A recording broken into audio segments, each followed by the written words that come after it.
Hey, this is goes out to young Grizzly. I was just looking at his video, How Much to Marry You. He was talking about the Kevin Samuels effect. That how much do you have to make as a requirement for her to marry you? Number one. Number two, how much does it cost to get her submission to get a certain kind of marriage, which is basically transactional.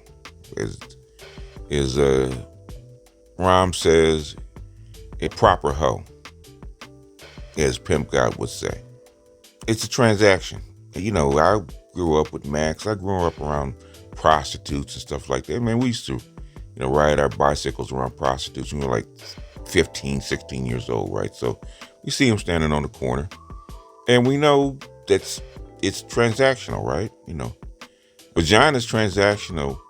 Her womb is what's valuable because that produces children. That's different. But if they're going to put themselves in the transactional space and they're requiring a certain amount for their submission as far as marriage is concerned, and it's all good. I was just going over Boyce Watkins' videos talking about Coach Prime, about Deion Sanders, which even though he's hating on him, he's echoing the same things that I was saying about Coach Prime and how Coach Prime went to Colorado coming from Jackson State. And whereas Jackson State didn't appreciate the value that Coach Prime brought, which I said, I was arguing going back and forth with the Brain Trust and the Code Breakers about this a couple of weeks ago, about his $1 billion value, and they were scoffing at me like no, you have to be in a certain setting, you got to be in a conference and stuff like that, and just because you're you doesn't mean that you're this, that, or third. And Boyce Watkins, who's a finance guy who is not a fan of Deion Sanders, no matter what he says, said exactly the same thing. It's about value that you bring to an entity, whereas Jackson State thought he was expensive at $300,000. At $5.9 million a year, Colorado thinks he's cheap because of the value that he brings. Same thing in marriage. If you demand a certain amount, then what value do you bring to that man? I get it. If you're a doctor, you're a nurse, you make $80,000 a year. I think the woman that was squawking, she makes $80,000 a year, which is fine. It's a salary. Okay, a truck driver can do that. A woman that works for the UPS can do that and more. But what value do you bring to that guy? If you decide that you're not going to earn that salary, guess what happens? Then you're worth as much as, say, the woman that from the projects. The thing is, what do you bring? What do you bring to that man that's worth the kind of money that he's going to earn?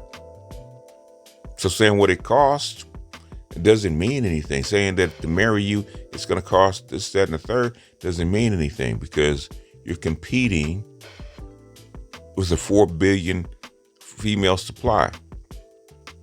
Now, say Young Grizzly's in Georgia. Young Grizzly makes $200,000-$300,000 a year, give or take. I know it fluctuates, depends on what his salary is.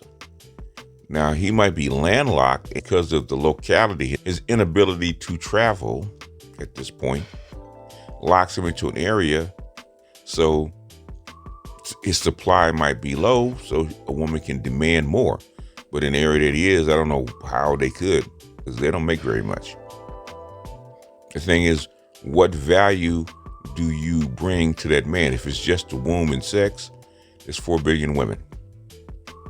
He could literally get on the phone and literally order up a bride from, if you wanted a big booty Brenda, he could go get a big booty Babisha from Nigeria or Ghana or South Africa, or hell, even Colombia. He wanted big booty Brenda. He could literally call down Colombia, put her on a Spirit flight, and fly her into Miami within a few hours and go pick her up. And she would be 10 cents on the dollar compared to the chick that's trying to get, 100 grand out of him. He could literally do that. He could literally take off for a week, go on vacation, go down to Colombia, find him a big booty Brenda, make her a deal, and bring her back. What value do you bring to that man that he's willing to sacrifice hundreds of thousands of dollars a year, millions of dollars on you, and for what? But a lot of guys don't do that. A lot of what we're looking at is their asking price. You would not do that for a car. You would not do that for a truck. You would not do that for a computer. You cannot give me a 2008 Windows machine and demand $5,000 for it. Now, back in 2008, it might have been worth that. In 2024, 2023, it's worth $150 because the value that it's bringing to me in 2023 is not the same value it would have brought to me in 2007, 2008. Not even close. So a lot of guys have to stop listening to what women ask for as far as minimum to be married. The question got to ask them is what value to that man compared to the rest of the market, not compared to herself, not compared to her aspirations, compared to the rest of the market, is going to be worth what their asking price is. Even in America, only 5% of single black men earn over 100K. Only 4% of women earn over 100K. If she's going to ask for another K, basically you have a 90% market. A 90% market. In fact, hell, the women that were earning over 100K. If that's what she demands, you got women that make that and more, that are looking for the same guy, the same six-figure guy. There's women that look better and earn more. They're looking for the same dude that this woman that earns $30,000 a year or $50,000 a year with 3 kids is looking for. And those are just the black ones. 80% of white women and white people don't earn over 100K. Latino, Asian. So what value do you bring in this market to that guy that's making that kind of money for you, make that kind of demand? That's what Tyler Perry was trying to say. That's what a bunch of feminists are trying to say. This is a system. This is not a market. When you start pushing out your availability in your sex and your womb as a market, then you're going to have market pressure. Just like the brothers and Passport Bros are saying, right? That's what they're demonstrating. It cost me 100 grand a year to marry you when I can get on a plane, and it cost me 10 grand a year to marry somebody else. The same woman, the same exact woman that looks probably looking better and younger with no kids is going to ask for 10% on the dollar of what you just asked for. And you can't prove to me the value of why I should actually give you more, because you're going to spend more. That's why if it were me and they said that shit, I've been that way. That's probably why I'm not married. I've been that way. No woman could ever tell me what I get in return for my labor and my effort and my time. I knew what she was getting. She knew what she was getting.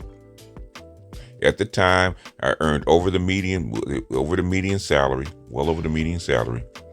I was blue collar, 140 IQ, had an upper middle class education.